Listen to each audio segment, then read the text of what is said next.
Rasulullah. Jadi kalau orang yang ketemu dengan Rasulullah walaupun sesaat dan mati dalam keadaan Islam, maka dikatakan dia sahabat. Walaupun sesaat, Pak. Ya, walaupun sesaat. Ya. Orang-orang yang menjadi nabi palsu sebenarnya dulu sahabat, Pak.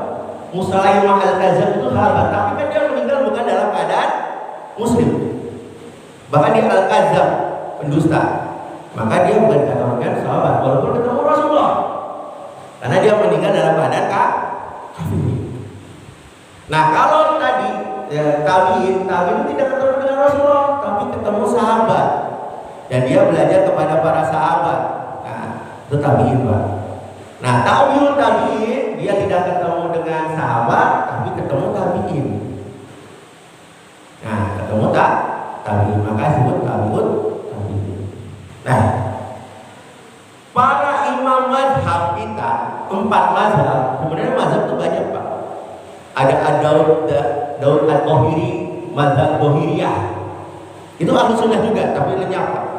Ada mazhab Al-Laisi, itu juga lenyap. Karena tergantung siapa yang menyebarkannya, madrasah itu berkembang atau tidak. Ya, pengikut-pengikutnya menyebarkan atau tidak. Maka beberapa mazhab dari lebih dari 10 mazhab itu ada zaman dulu ya, Pak. Tapi yang bertahan sampai sekarang kita itu cuma 4. Ya, cuma 4. Dan semua ya mazhab ini semua sampai ke Rasulullah Shallallahu Alaihi Wasallam. Ya, contohnya di sini ya, misalnya Madrasah Madinah. Nah, Madrasah Madinah itu punya sahabat namanya Nafi, Imam Nafi.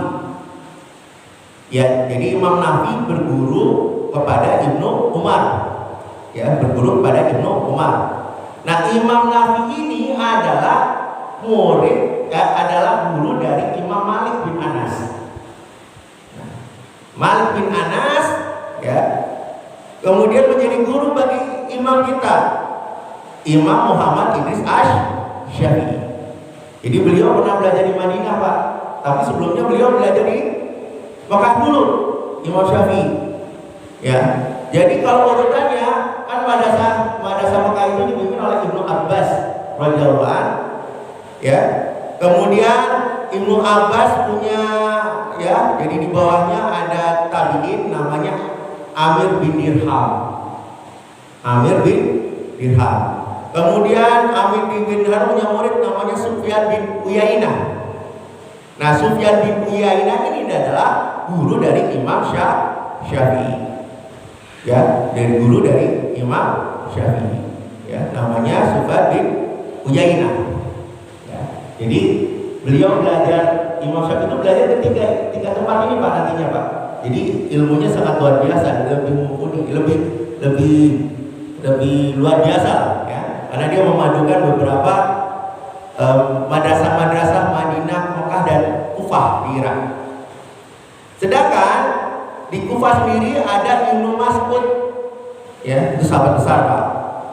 Nah, dia punya murid yang tabi'in atau tabi'in yang namanya Alqamah. Alqamah punya murid namanya Ibrahim. Ibrahim punya murid Hamad. Nah, Hamad ini adalah guru dari Imam Abu Hanifah. Ya.